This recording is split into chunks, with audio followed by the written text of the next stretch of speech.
Welcome to Master Key TV. ఈరోజు విడుదల రజని బీజేపీలోకి వెళ్ళబోతుందనే ఊహాగానాలు వినిపిస్తున్నాయి. అది ఎంతవరకు ఏంటి, ఏ విధంగా జరుగుతుంది అనేది ఒకసారి సీనియర్ జర్నలిస్ట్ శ్రీనివాస్ వాలి గారిని అడిగి తెలుసుకుందాం. ఏందండి శ్రీనివాస్ గారు, చెప్పండి. అసలుకి విడుదల రజని ఆల్రెడీ మొన్నటి వరకు వైఎస్ఆర్సీపీలో ఉంది, మంత్రిగా కూడా వర్క్ చేసింది.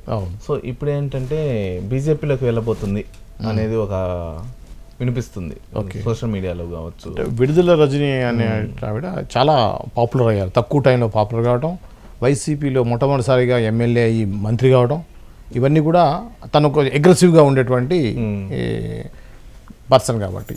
అది కాకుండా ఆమె గురించి ఆమె చూస్తే మనం గతంలో టీడీపీలో యాక్టివ్గా ఉంది. అవును, ఆమె రావడమే రాజకీయాలు రావడమే టీడీపీ ద్వారా రాజకీయాలకు వచ్చింది. అప్పుడు చంద్రబాబు నాయుడిని ఆకాశాన్ని ఎత్తేటట్టుగా మాట్లాడింది. చంద్రన్న అది ఇది ఆయన లేకపోతే నేను లేను, అతను కట్టిన హైటెక్ సిటీలో నేను సాఫ్ట్వేర్లోకి వచ్చాను, ఆ విధంగా అమెరికాకి వెళ్ళాను, నేను ఆ విధంగా నేను సాఫ్ట్వేర్లో ఉండి ఇంత సంపాదించాను, ఈరోజు నేను ప్రజా జీవితంలోకి వచ్చాను, చంద్రన్న అని చాలా సినిమా రేంజ్లో తను అద్భుతంగా ప్రసంగించి అందరినీ ఆకట్టుకునే ప్రయత్నం చేసింది. ఎప్పుడైతే వైఎస్ఆర్సీపీలోకి రాగానే వెంటనే మా జెండా మా జగనన్న ఇట్లా చాలా అద్భుతంగా మాట్లాడింది, చేసింది. సరే, ఏది ఎట్లున్నా రాజకీయ ప్రస్థానం ఎట్లా కూడా ప్రజాసేవలో మాత్రం ఆమె ముందు ఉంటుంది. కరోనా టైంలో కూడా చాలా మనం అంటే తను చేసేదాన్ని ప్రజలకి ఏం చేస్తుంది అనేది చెప్పేటువంటి విషయంలో కరెక్ట్గా ఉంది.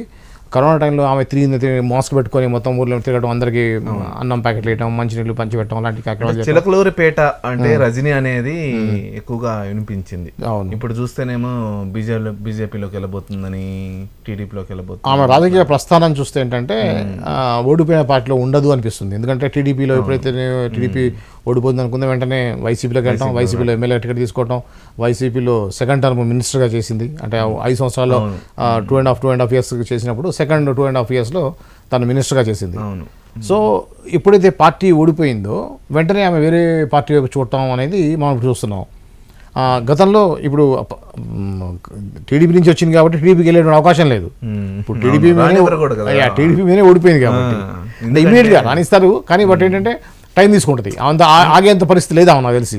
అంటే ఇక్కడ ఒకటండి, మొన్నటి వరకు టీడీపీని దుమ్మెత్తి పోసిన మరీ ఘోరంగా తిట్టడం కానీ ఈ విధంగా కొన్ని సన్నివేశాల్లో జరగడం జరిగింది. ఇలాంటి పరిస్థితుల్లో టీడీపీ ఏ విధంగా వెల్కమ్ చెప్తుంది అనేది కొన్ని విధాలుగా చూడొచ్చు. అంటే మర్చిపోతారండి రాజకీయాల్లో, మర్చిపోతారు. ఆ పార్టీలో ఉన్నాం కాబట్టి ఆ పార్టీ ఆదేశాల మేరకు మాట్లాడాల్సి వచ్చింది.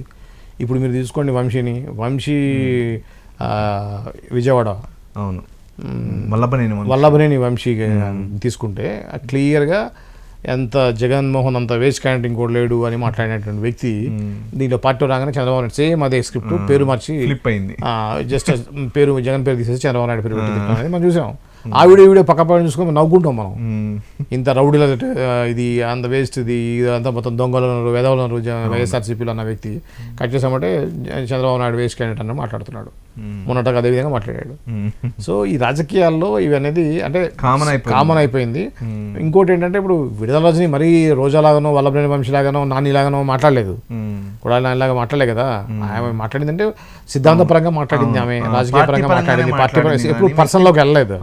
ఒక వ్యక్తి పరంగా మాట్లాడలేదు, కుటుంబ పరంగా కానీ పాలసీ పరంగా పెట్టింది. జగన్ అద్భుతంగా చేస్తున్నారు, స్కూల్స్ అంతా డెవలప్ అయినాయి, ఇంత డెవలప్ అయినాయి, ఇంగ్లీష్ మీడియం స్కూల్స్ విషయంలో కానీ ఆ విషయాల్లో కానీ వైద్యం విషయంలో కానీ ఆమె వైద్య శాఖ చేసింది కాబట్టి అద్భుతమైన ప్రగతి ఉంది అని మాట్లాడింది తప్పించి వేరే పవన్ కళ్యాణ్ గురించి కానీ చంద్రబాబు గురించి కానీ మోడీ గురించి కానీ ఫుల్ నెగిటివ్గా వ్యక్తిగతంగా తీసుకొని ఎక్కడా మాట్లాడలేదు తను. వీళ్ళందరితో పోలిస్తే కొంచెం చాలా బాగా పొలిటిక్గా ఉంది. కాకపోతే ఆమె చెప్పిన దాంట్లో కొద్దిగా శృతి మించి పొగట్టం ఇలా ఉంటుంది, ఎక్కువ పొగుడుతుంటుంది.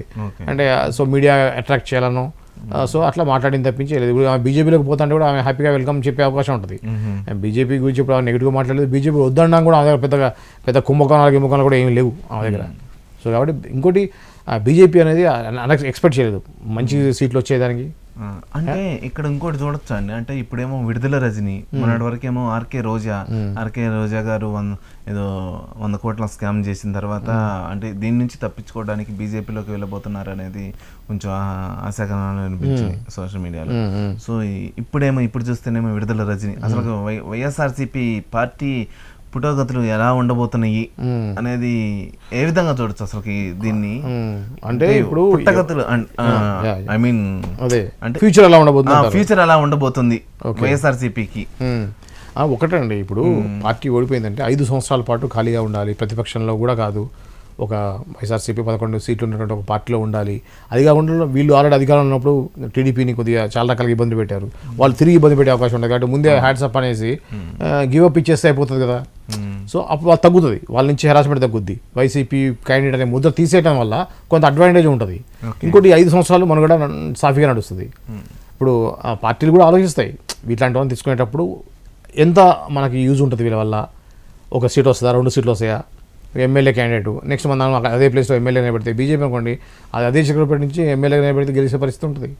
ఎందుకంటే అప్పటికల్లా ఇంకో 5 years కల్లా బీజేపీ ఇంకా ఎక్కువ డెవలప్ అవుద్ది, ఖచ్చితంగా పార్టీ డెవలప్ అవుద్ది ఖచ్చితంగా. జనసేన కానివ్వండి, బీజేపీ కానివ్వండి పుంజుకుంటుంది, ఖచ్చితంగా పుంజుకుంటుంది. వాళ్ళకి ఇప్పుడు ఎమ్మెల్యే సీట్లు ఉన్నాయి, ఆల్రెడీ ఇప్పుడు క్యాబినెట్ మినిస్టర్స్లు ఉన్నారు, వాళ్ళు ఖచ్చితంగా వర్క్ చేస్తారు. నేషనల్ పార్టీ బీజేపీ కాబట్టి డెవలప్ అవుద్ది, దానికి చాలామంది వస్తారు. ఇప్పుడు చూడండి, మీరు చూస్తుండే విడుదల రజనీ రోజానే కాదు, ఇంకా చాలామంది వైసీపీ నుంచి వస్తారు. వైసీపీ నుంచి టీడీపీకి పోవడం కంటే బీజేపీకి పోవడం వాళ్ళకి అడ్వాంటేజ్ కదా. బీజేపీకో జనసేనకో పోవడం అడ్వాంటేజ్ వాళ్ళకి. సో జనసేన అంటే మరి 1.25 లక్ష ఆంక్షలు పెడతాడు పవన్ కళ్యాణ్, వాళ్ళు ఎవరు, వాళ్ళ బ్యాక్గ్రౌండ్ ఏంటి, ఎందుకు వస్తున్నారు పార్టీలోకి, అన్ని ఆలోచిస్తారు కాబట్టి రోజా లాంటి వాళ్ళు బీజేపీకి వస్తా అంటే బీజేపీ తీసుకుంటుంది, కానీ అదే పవన్ కళ్యాణ్ కాలు పట్టుకుని తీసుకోడు రోజా లాంటి వాళ్ళని, తీసుకోడు ఖచ్చితంగా. కాబట్టి BJP is the best option ఖచ్చితంగా. ఓకే, థ్యాంక్ యూ అండి శ్రీనివాస్ గారు. Thank you. ఇది ఈరోజు విడుదల రజనీ బీజేపీకి వెళ్ళబోతుందా లేదా అనేది, ఏ విధంగా ఉండబోతుంది అనేది చూస్తూనే ఉన్నాము. సో మరో ఎపిసోడ్లో మళ్ళీ కలుద్దాం. Thank you. ఎండింగ్ సరిగ్గా రాలేదు ఈరోజు, మళ్ళీ చెప్దాం. విడుదల రజనీ బీజేపీలోకి వెళ్ళబోతుందా లేదా అనేది చూస్తున్నాం కాబట్టి, సో విడుదల రజనీ రాజకీయ ప్రస్థానం ఎలా ఉండబోతుంది అనే విషయంలో మాట్లాడుకుందాం. మరో అంశంతో మళ్ళీ కలుద్దాం. ఓకే, విడుదల రజనీ రాజకీయ ప్రస్థానం ఎలా ఉండబోతుంది ఏంటి అనేది ఈరోజు మాట్లాడుకున్నాం. మరో అంశం మళ్ళీ కలుద్దాం. చూస్తూనే ఉండండి మాస్టర్ కీ టీవీ.